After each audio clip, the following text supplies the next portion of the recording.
We gather in this context of what's happening in our nation and in our world. And as Reverend Sarah said, it has been gut-wrenching. The Zoom service, which features Reverend Sarah, is prepared before the Supreme Court decisions issued last week. So before we begin, I want to read from our minister's communication on Friday. It's important to acknowledge the pain that we feel. So many of you, so many of us, have spent decades trying to ensure the continuation of the right to choose and trying to limit the impact of gun violence in this nation. It's hard to watch that work torn apart by a strategically appointed, politically conservative court that does not reflect the broader will of the people of this country. Your feelings are valid, and you can always use our congregational spaces for communication, Facebook and Realm, to share and to commiserate with each other. Sarah said, I also know that for many of you, the pain and fear and anguish transition quickly into action. Of course, there is no timeline for that change, and we each arrive at resolve in our ways and in our own time. Reverend Sarah concluded by reminding us that when we are ready, there are concrete steps that we can take. There are actions such as those suggested by groups like the Thrive Coalition, and there was a link to their recommendations in Reverend Sarah's communication. I hope that you will stay after the service today for the breakout rooms for conversation. That will help us, I think, to process some of those feelings. This morning's service reminds us of our interconnectedness, and it's something that makes Unitarian Universalists who we are. We are united by relationship rather than religion, and we center on love as the motive and the meaning that we make together. So today's service is something that can strengthen us in our interconnectedness. It can take us back to our basic principles and to the mission of the Unitarian Society of Ridgewood. Growing in mind and spirit, we act together as a beacon for justice and love, transforming self and world. Let's come together as we share this video and remain afterwards for the breakout conversations. Thank you so much for being here this morning.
You are a miracle in motion. I greet you with wonder. In a world which seeks to own your joy and your imagination, you have chosen to be free every day as a practice. I can never know the struggles you went through to get here, but I know you have swum upstream, and at times it has been lonely.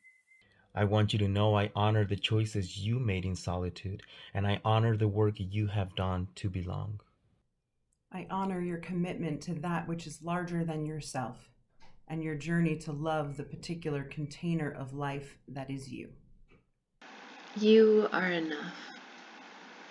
Your work is enough. You are needed. Your work is sacred. You are here, and I am grateful.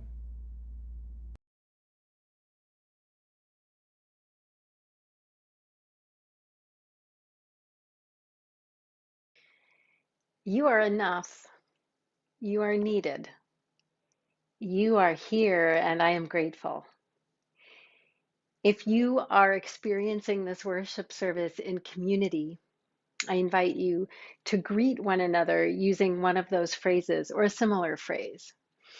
You might be opening up the chat and chatting it to the whole group or to someone you know. You might be leaving it in the comments. If you are sitting on your couch with someone, you might turn and say this to them. You are enough. You are needed. You are here, and I am grateful. Now, if you're not experiencing this worship service in real time in community, you still have a community. So feel free to pick up your phone and text someone these words or DM someone these words. Pick anyone who you want to say these words to. You are enough, or you are needed, or you are here and I am grateful. And if it's you who needs most to receive these words, say them silently to yourself or imagine all of us saying them to you. You are enough. You are needed. You are here, and we are grateful. Please greet one another.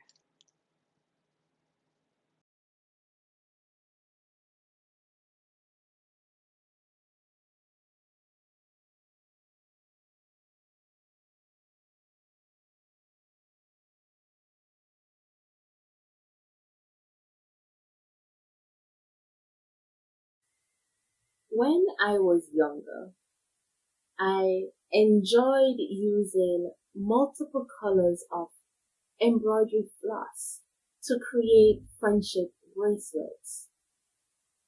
Remembering the act of pulling each string into the other reminds me of the relationships we build together in our congregations and our wider association.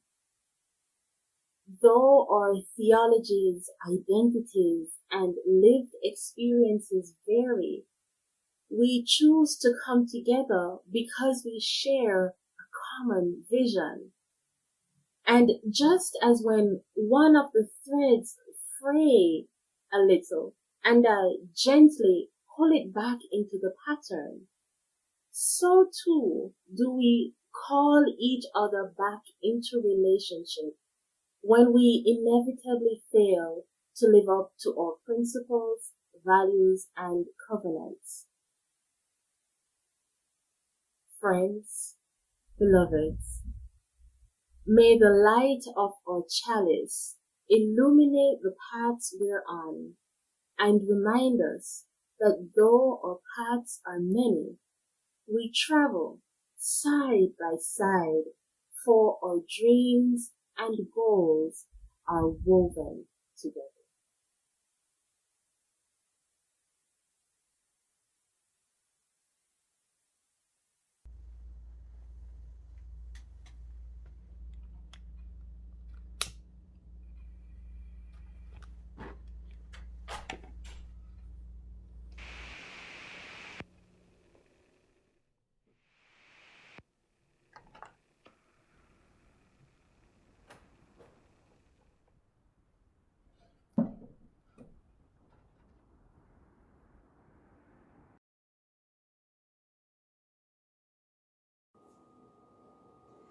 We're all connected, bird, cloud, and tree. We're all connected, earth, wind, and sea.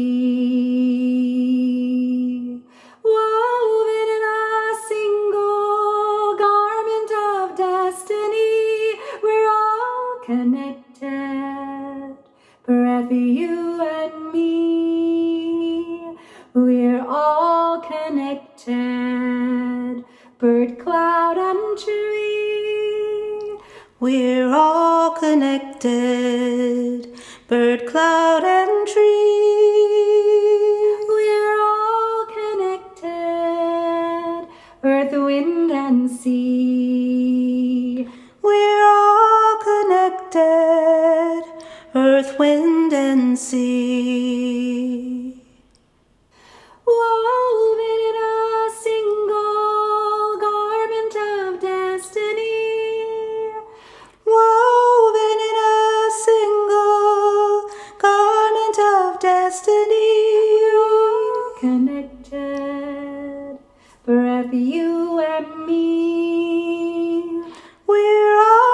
connected. Breath, you and me.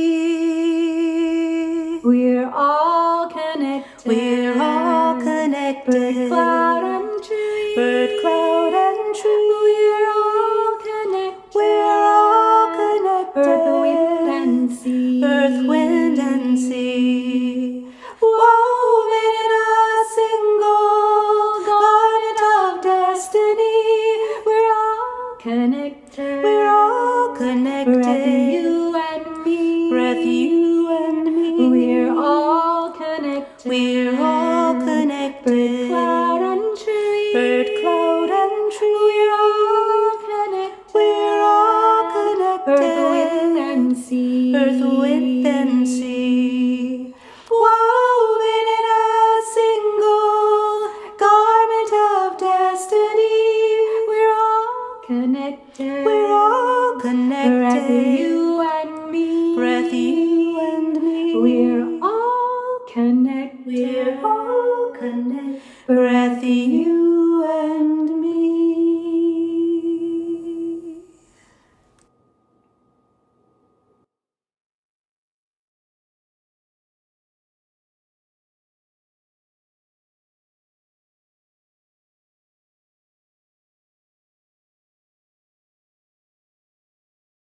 Hi.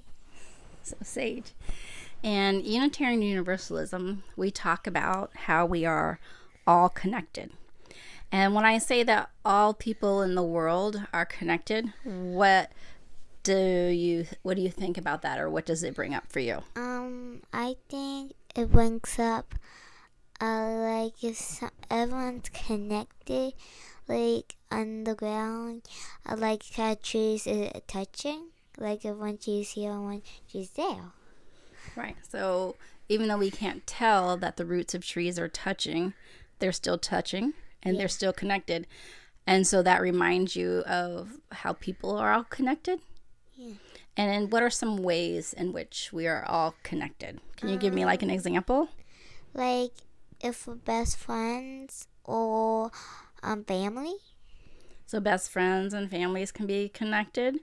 Yeah, what about what I do can impact other people, right? So if I'm in a classroom and I sneeze, achoo, but I don't cover my nose or my mouth with my elbow, what can happen to my friends in the classroom? They can get germs. Yeah, they can get my germs. So even though I say, no, I'm okay, I don't need a tissue, I don't need to cover my mouth, what should I do? You should cover your mouth even though you don't want to. Right, because what I do can impact other people because we are all connected. Awesome. Thank you. Bye. So Bradshaw, in Unitarian Universalism, we often talk about this interconnected web in which we are all a part of.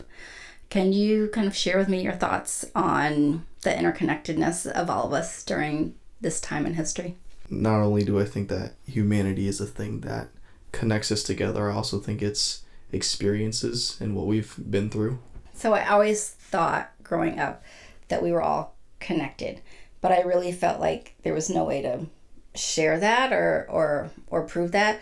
Like I felt like what I did impacted other people. And there were always those people who were like, the only thing that matters is what I do because I am the only person that it bothers. But then when we had COVID, that was a clear example that we are all connected because what I do impacts everyone else. So COVID started with one person, and now we saw this worldwide pandemic because people weren't washing their hands or wearing masks or social distancing or whatever you want to say they were or were not doing. But it clearly showed that we are connected, and what one of us does clearly impacts everyone else. So if I tear down a rainforest in some tropical location, it will impact people on the other side of the world. So what we do does matter, like not just for us, but for those outside of our sphere. So Bradshaw, what are your thoughts on that?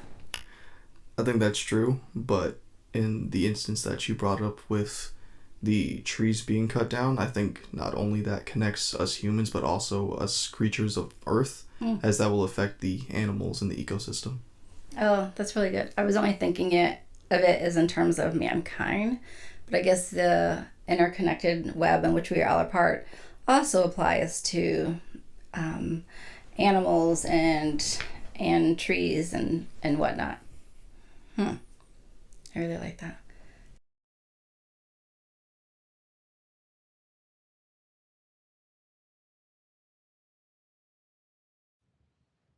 A beautiful quilt hangs on the wall in my home office, where I now spend so much of my time, including taping many of my recordings. It was made by Unitarian Universalist Jennifer Centric, then a member of the First UU Church of Youngstown, Ohio, where I served as minister. I hung it up early in the pandemic when I realized that little office would be the place where I would spend most of my days. The quilt brings me joy. The cacophony of rainbow colors signify welcome and inclusion. Each triangle brings its own bright beauty, a celebration of the individuality of each person. And there's a whimsical line of stitching that runs throughout and along the quilt's border, bringing a feeling of playfulness and the joy that is present in belonging. As a whole, the quilt reminds me of how we are all stitched together, an expression of our fundamental interdependence. If there's one thing the last 2 years of pandemic have taught us, it's the reality of our inescapable interconnectedness. Experiencing wave after wave of COVID-19 spreading quickly across the globe reminds us that our lives are inextricably woven together.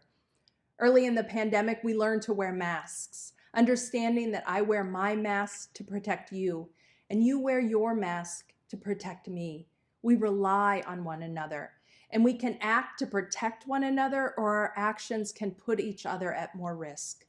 As Unitarian Universalists, we have long articulated the importance of interdependence. We name it in our principles. We know it from our understanding of science and biology, and we understand it as Universalists who reject ideologies of supremacy rooted in notions of the saved and the damned, instead embracing the worth and dignity of every person and the knowledge that no one is outside the circle of love. We know we belong to each other, and we belong to the earth and the web of creation itself. So what does this reality of our interdependence mean for our theology? Well, it's reflected in one of the ways we describe Unitarian Universalism. We say we are not a creedal tradition, but a covenantal one. We don't have a creed which all must profess. We don't all believe the same things about the nature of God or gods, or even share the same religious background. But what does bind us? The promises we make to one another about how we will live together in community and how we will live together in our larger world. You see, as Unitarian Universalists, a far more important question than what do you believe is how are we to live? And we answer this question through covenant. Covenant is our religious response to our fundamental interdependence. Because we are interconnected, because we belong to each other, our religious and moral impulse guides us to make promises to nurture the threads of our connection with justice and compassion and equity. Now, early formulations of covenant were understood as among believers with their God. But over the centuries, the influence of Unitarianism, Universalist theology, along with humanism, have reoriented our notions of covenant to be rooted in our relationships with one another, our wider humanity, and creation itself. We are a tradition concerned with the here and now and the conditions of people's lives today. One powerful example of this is how our principles are articulated as a covenant. We covenant to affirm and promote the inherent worth and dignity of all people. We covenant to create practices that nurture justice and abiding compassion into the fabric of human relations. We covenant to join our efforts to work for a world where the web of life is infused with peace, justice, and equity, such that all people can thrive in their wholeness. The Universalists called this aspiration the kingdom of God. Today, we call it the beloved community.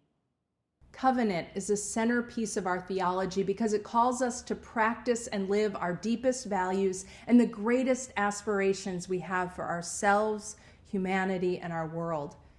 Now, it's not about checking boxes and getting everything right. It's deeply spiritual work. It requires humility, listening, forgiveness, and open-heartedness. Because we are human, we don't live our promises perfectly. But covenant teaches us how to seek forgiveness from one another and ourselves, and it teaches us how to heal and come back together. Covenants are life-affirming and life-saving because the truth is we need each other. We hold each other's well-being in our hands and in our actions, and this is not a burden, but an incomparable gift. It's why we love. It's why we create enduring friendships. It's why someone's art can stir another's heart. It's why we gather in religious community and are deeply held and changed by its presence in our lives. Just like that quilt that hangs in my office, our UU principles reflect our fundamental interdependence and the role that covenant plays as a North Star, a guide for how we live and our commitments.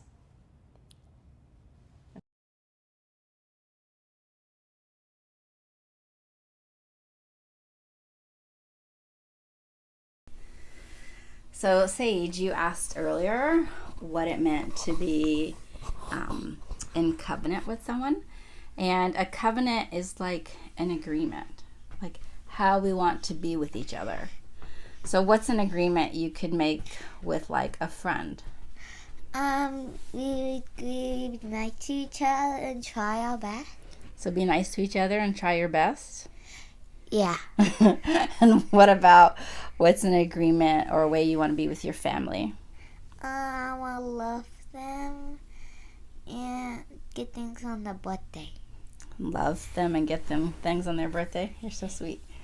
So what happens if someone like breaks the covenant? What happens if you and your friends agree that you're going to be nice to each other and you're going to have nice words with each other, and then one of you doesn't have nice words with each other? Then what happens? How do we come back into covenant or come back into agreement? You can say I didn't like it. That can you please take it back?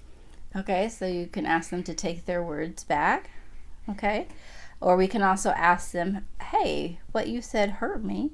Can you be more mindful next time about the words that you use? Okay. So it's not always easy, right, when we make an agreement with someone to keep it. Do you agree with that, or you think it's always easy? Sometimes. Yeah, sometimes. Yeah, so when you were younger, one of the things I said to you is that I would agree and covenant with you to use a nice voice, right, and not yell when I'm upset. But the other day, I was really upset because I was having a hard day, and I went to say something to your brother and sister, and instead of just saying it, Mommy yelled. Was that nice of me? No. No, right? Because I had agreed, right, to use a nice voice, and I yelled, but after I sat and I thought about it, I came back to them and I said, you know what? I'm sorry. Mommy agreed to use a nice voice with you, and I didn't do that. So I broke my covenant with them, right? Yeah. So I apologized and explained that I was having a rough day, but that was not a good reason for me to break covenant with them. And we talked about it, and I apologized, and I said I'm going to try moving forward to use my nicer voice, right? Yeah. Do you think that was good? Uh-huh. And how do you think they felt? I think they felt proud of the mommy. They were proud of their mommy? Yeah. Yeah.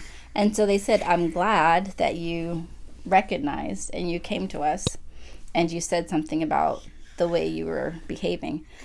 But sometimes we don't always notice that we've broken covenant, right? So maybe I came and I'm yelling at you and screaming at you, but then I don't ever come back and apologize. Then what happens? You break the covenant. I broke the covenant. But so could you say something to me about breaking the covenant? Yeah. What could you say to me? I say you broke the covenant. Can you please fix it? Okay, so you can tell me I broke the covenant, and can I please fix it? And how, in that case, would I fix it? You might say sorry, or sorry I yelled. I'll try to not do it. Oh, that's nice. I'd say, sorry, I yelled, and I'm going to try in the future to not do that again. Yeah. Do you think it's good to have a covenant or an agreement with each other? Yeah. Why? Because if you break it, you learn from your mistakes. Because when you break covenant, you learn from your mistakes. Yeah. That's great advice, Sage. Thank you so much. Bradshaw, when we think about being in covenant with one another, what do you think of?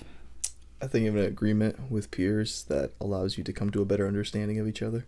So what happens if we break covenant? I know you had a situation with a friend where you all had an agreement about how you would treat others, and one of your friends deviated from that covenant. So how do we work on coming back into covenant with one another? I would talk to them, explain to them what they did wrong, try to come to an understanding and work together to figure out a solution. All right, so talking about it. And do you think that when we break covenant with one another that it is possible to come back into covenant with one another?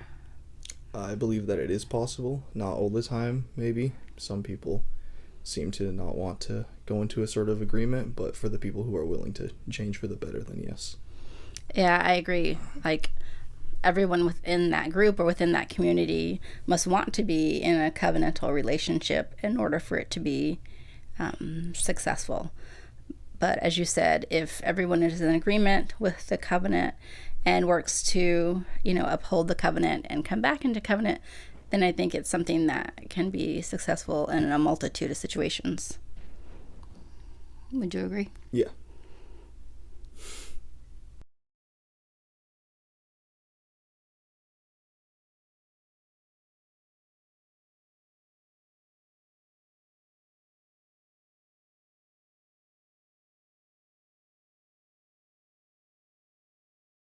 This we know. We belong to each other. In 1963, the Reverend Dr. Martin Luther King Jr. articulated this truth from a narrow cell in Birmingham, Alabama. In his now famous Letter from a Birmingham Jail, King shared his sense of disappointment with white, moderate clergy who condemned the tactics of nonviolent direct action to confront the racist police violence, segregation, and Jim Crow laws of Birmingham. In that letter, King called us all to a deeper knowing of our interdependence, writing, "We are caught in an inescapable network of mutuality, tied in a single garment of destiny. Whatever affects one directly affects all indirectly." King offered this soaring image along the backdrop of lament, frustration, and disappointment at the clergy who preach the values of equality, but in the moment of need and opportunity for real and material change in the lives of Black Americans, condemned King. I imagine on a personal level that all of us know this feeling of disappointment and anger at being let down by those who you thought were with you and would show up alongside you in your moment of need. It's painful. And right now, we are all experiencing layers of this deep personal, social, and collective lament. As a religious community, we know these things to be true, that no one is outside the circle of love, that every person has worth and dignity, that love and compassion are the foundation for the world we need. We know this, and yet everywhere we see these values forsaken. For decades, we have witnessed the erosion of bonds of care, compassion, and shared investment in community. In just the 46 years of my lifetime, we've witnessed devastating rise of inequality, poverty, and indebtedness in the U.S. Alongside this has been the escalation of policing and mass incarceration and the criminalization of poverty. For more than a decade, we've witnessed the explicit political embrace on the right of dehumanizing and divisive rhetoric and policy rooted in racism, xenophobia, patriarchy, homophobia, transphobia, ableism, anti-Semitism, and Islamophobia. For years, we've experienced the growth of propaganda and disinformation. And now we are living with the direct impacts of this rhetorical and policy violence in the banning of books and the silencing of history, in the suppression of voting rights, in the caging of children, and in the vigilante violence and growing support of an authoritarian, anti-democratic, white supremacist movement in the United States. And it is against this backdrop in the US that the COVID-19 pandemic began. And repeatedly, we have lost ground as we've responded to this virus through individualism, capitalism, and nationalism. Whether it is the refusal to wear masks out of some distorted notion of individual freedom, or locking down borders in ways that betray racist assumptions, to treating essential workers as expendable, to failing repeatedly to put global vaccination ahead of profits, we continue to fail in our responsibilities to each other. We live in a web of interdependence, whether or not we wish it so. And suffering thrives where the bonds of our relationships are defined by exploitation and domination. In the US, the coronavirus has thrived along historic and systemic fissures of disparity and racism and poverty.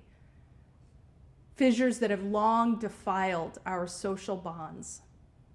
The impacts of these choices is that this virus has taken nearly 1 million lives in the US and caused so much isolation, despair, and trauma for all of us, but especially for those who are already impacted by systemic inequity and oppression. The layers of trauma, the layers of lament are deep. And in our own UU community, we've seen this disparity. We have lost so many young Black leaders, not just to the pandemic, but to the stress of these times. The deep lament is because the crisis of this pandemic, alongside the crisis of global climate change, of which the two are not unrelated, actually creates the necessity and the opportunity to draw humanity together for collective action to save lives and protect the future of our species. But again and again, we've chosen to double down on division, nationalism, profits, and a deadly status quo. Now, to be clear, I'm not pointing back to some golden day that never was. What we need is to chart a new way forward, rooted in covenant, rooted in an understanding of our fundamental belonging and our responsibilities to one another. King understood this when he reminded us that we are caught in an inescapable network of mutuality, tied in a single garment of destiny. Whatever affects one directly affects all indirectly. It is why it is so important to understand that the crises we face today are not just economic or political or social or even environmental. They are fundamentally spiritual and moral crises, reflective of the ways that the threads of connection that bind us have been defiled by greed and exploitation.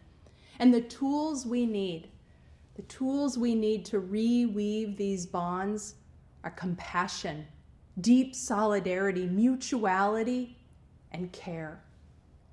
These are defining times. It matters that we root ourselves in deep care for one another and a courageous commitment to the struggle for justice and thriving for everyone and for our shared future. After all, our religious communities are not social clubs. Our theology, our commitment to covenant is not an intellectual exercise. It is a call to a way of living and being. It is a call to action.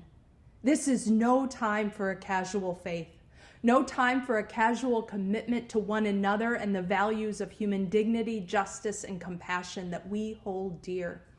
And this is no time to go it alone. Practicing covenant reminds us that it is an act of faithfulness to continue showing up for and with one another. It is an act of faithfulness to continue to center care in how we live in the midst of division. This is a time where we need greater courage and greater solidarity and a deeper commitment to the well-being of all people and all communities. We need investments that address poverty, climate change, and that invest in democracy and in human flourishing. Whenever I hear King's words, that we are tied in a single garment of destiny, I imagine humanity as a collection of brilliant stars held together across the fabric of the expansive night sky, holding promise for what can be when we understand that we belong to each other and that we share responsibility for one another. I also remember our own Universalist forebears who believed in universal salvation, but also knew that hell was something that existed here in this life, fostered by systemic injustice. And our work as a people of faith is to love the hell out of this world, to join our efforts to work for a world where the web of life is infused with care, with peace, with justice, with compassion and equity, such that all people can thrive in their wholeness. May it be so. We're all connected, bird, cloud, and tree. We're all connected, earth, wind, and sea. Woven in a single garment of destiny. We're all connected, breath, you and me. We're all connected, bird, cloud, and tree. We're all connected, earth, wind, and sea. Woven in a single garment of destiny. We're all connected, breath, you and me. We're all connected, bird, cloud, and tree. We're all connected, earth, wind, and sea. Woven in a single garment of destiny. We're all connected, breath, you and me. We're all connected, bird, cloud, and tree. We're all connected, earth, wind, and sea. Woven in a single garment of destiny. We're all connected, breath, you and me. We're all connected, breath, you and me.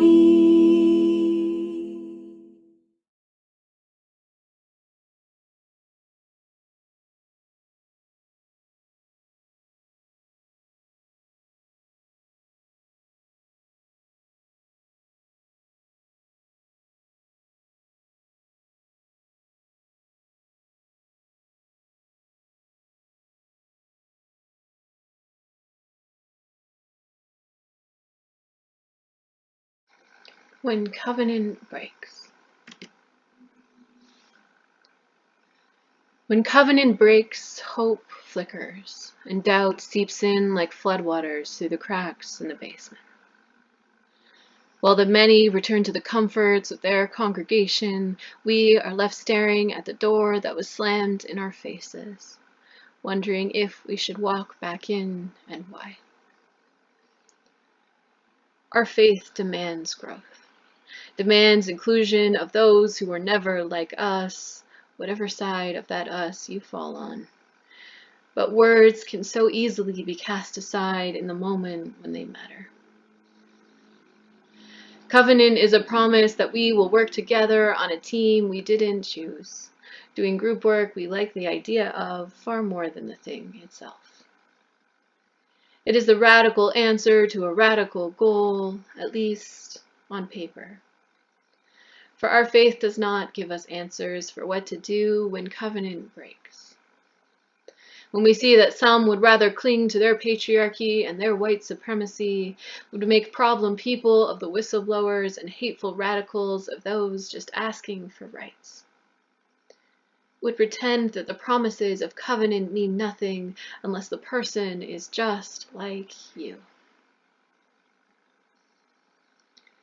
But then, standing in that cold with that door slammed in front of you, something shifts. Covenant is a promise between the people of this faith. But it is also a promise between ourself and our faith. And sometimes nothing takes more faith than staying. Choosing to speak of your broken heart to those who are brave enough to face change. To stay in dialogue and have those hard conversations you never wanted to have. And choosing to be angry rather than walk away. All of these are holding true to your promises. When covenant breaks, we are sent back to the beginning again, like a toddler on their time out to think about what just happened, or a minister on their sabbatical called to remember what we fell in love with in the first place. This ship is not sinking. It is only rocked by the violent waves of oppression, and everyone has contributed to the oppression of someone, if not everyone. May that humility keep us listening even when our own pain hasn't been heard yet. Even when our relationships are shattering like crystals falling to cold stone. Even when all you need is a hug and your community won't open its arms yet. When covenant breaks, we need to come home to trust. To trust that there are others out there who would have supported you if they were only there. And to trust that our faith will always be here tomorrow, bound by nothing more or less than the promises made by people willing to fight. Like a golden web glimmering with dew in the first light of morning, because when covenant breaks, it is a tear merely, in a web still holding strong. And as long as we believe in ourselves and in the greatness that we could become together, then we can always come back tomorrow, roll up our sleeves, and start weaving again.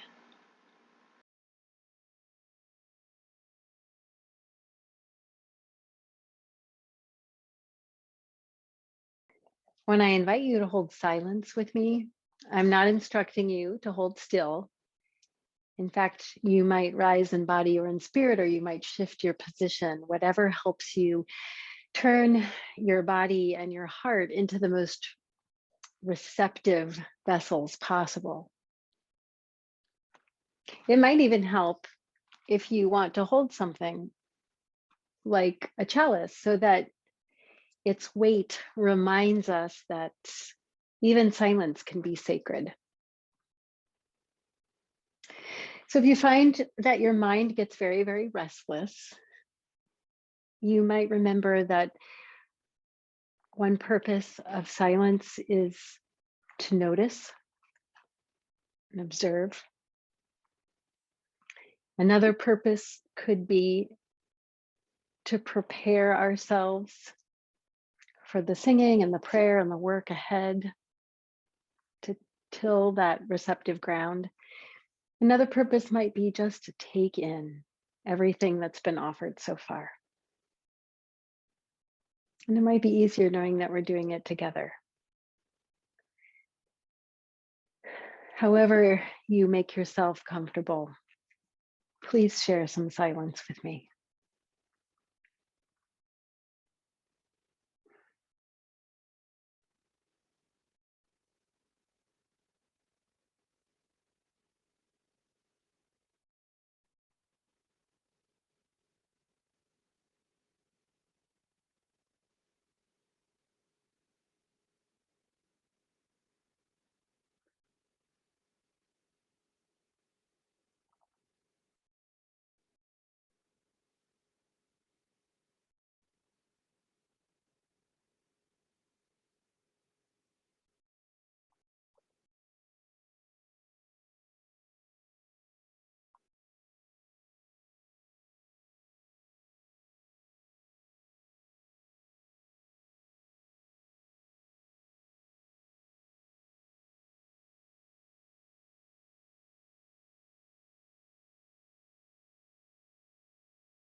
If you have found any gift in this brief silence, may we remember that those gifts are available to us, not just right now, but in the days ahead.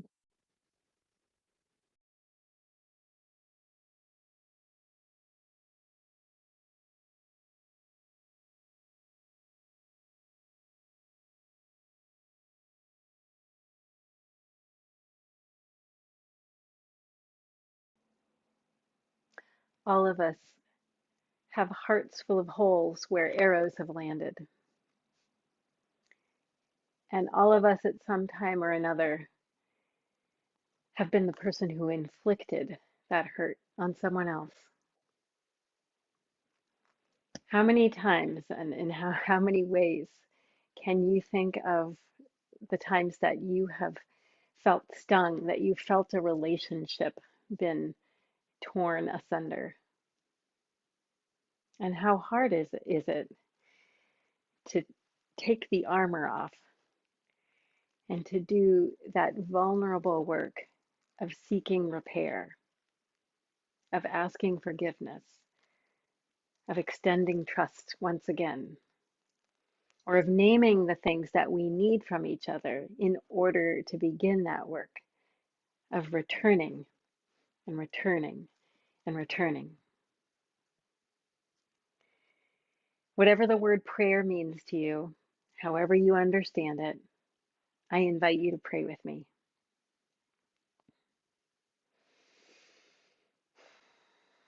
Help us say yes, Spirit of loving mystery.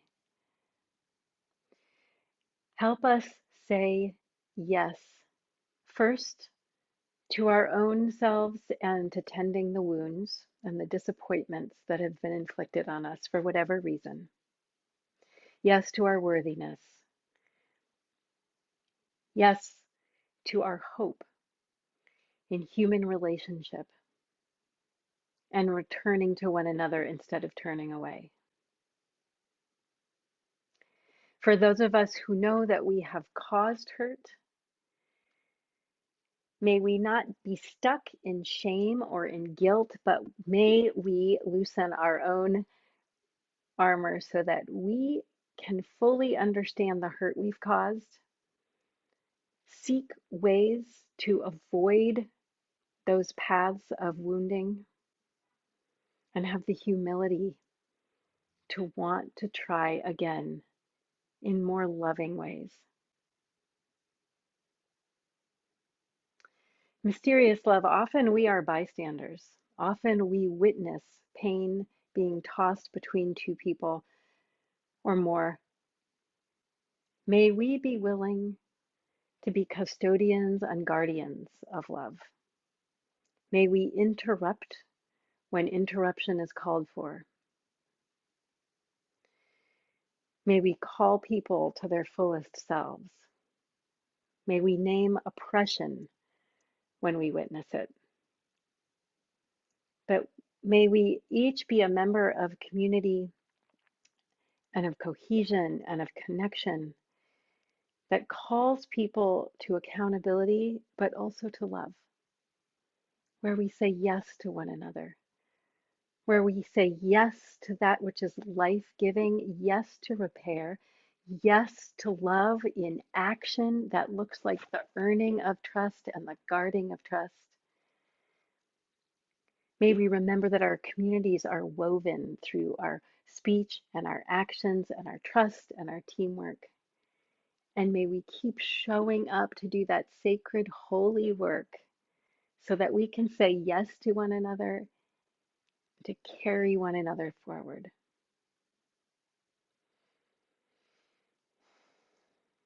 May it be so for our relationships that are virtual, that are in person, that are chosen, and the relationships that are part of the yes we said long ago to being part of Unitarian Universalist community.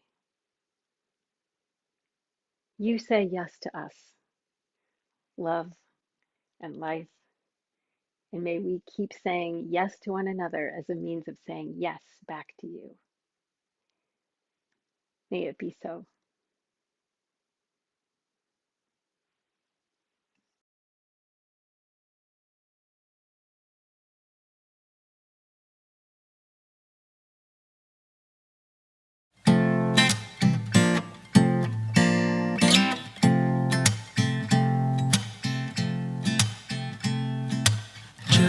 Just as long as I have breath, I must answer yes to life. Though with pain I made my way, still with hope I meet each day. If they ask what I did well, tell them I said yes to life. Just as long as vision lasts, I must answer yes to truth. In my dream and in my dark, always that elusive spark. If they ask what I did well, tell them I said yes to truth. Mientras late el corazón, debo decir si al amor me dolió la decepción y aún así te di el perdón. Si preguntan qué hice bien, diles dijo sí al amor. Just as long as my heart beats, I must answer yes to love. Disappointment pierced me through, still I kept on loving you. If they ask what I did best, tell them I said yes to love.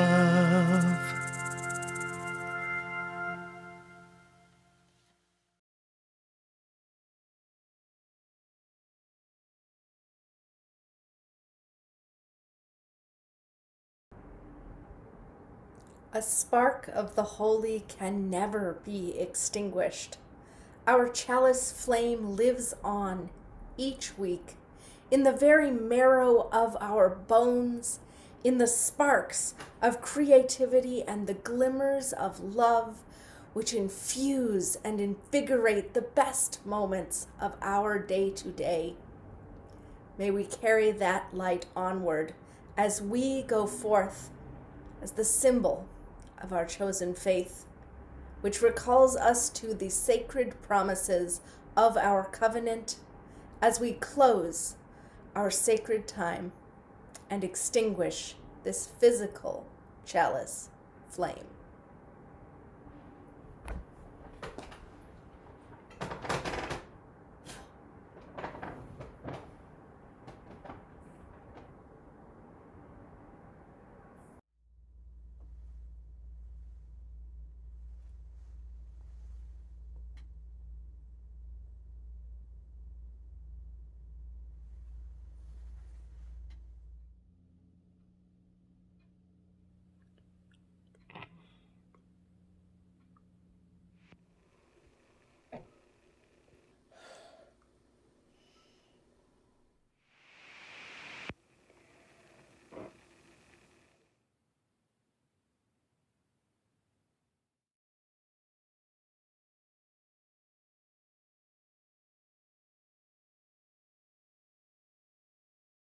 We are not alone, though sometimes we forget that truth. We are woven into one cloth, one gorgeous blanket, designed for use, for comfort, to sustain, and to love. And each and every day, this world advertises the potential of our shared beauty. It is there for the taking, for the making, for the weaving. In this moment, here together, we remember that we are the woven and also the weavers. Each of us rooted in generations and stretching towards the future. Held by communities and beholden to them. Seeking wholeness and sought by life's desire for itself. Loving the world and beloved so much more than we realize. Part of the web of the beautiful blanket of creation.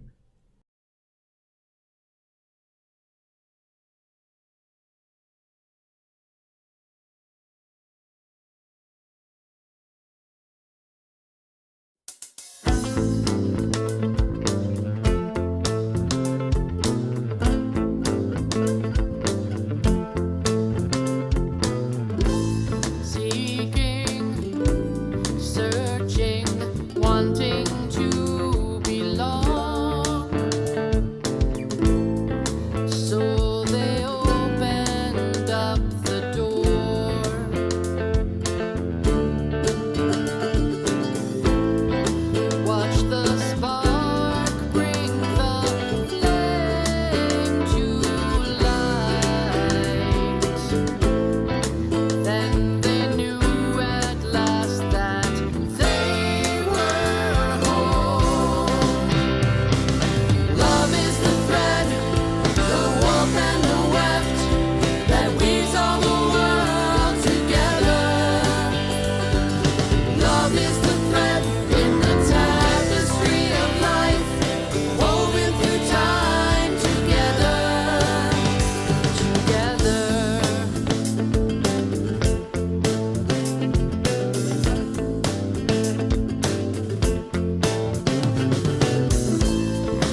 through time together, together.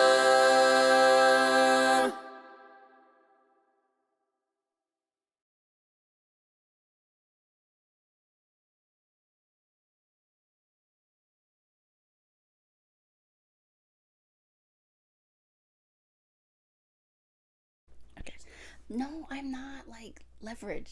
Get off of me. What do you mean leverage? Don't lean on me. Lean on Unless you're me. not strong. Okay, come on, let's do this stuff. Okay.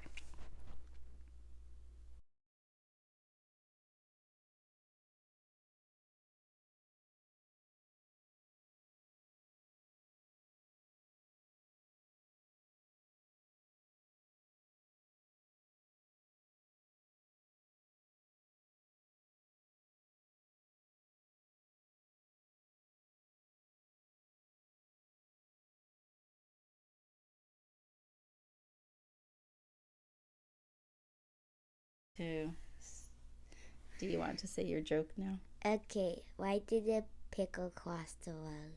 Why did the pickle cross the road? Because of the pickle. No idea what that. Because it's a pickle. Thank you, Sage. You're welcome. Bye.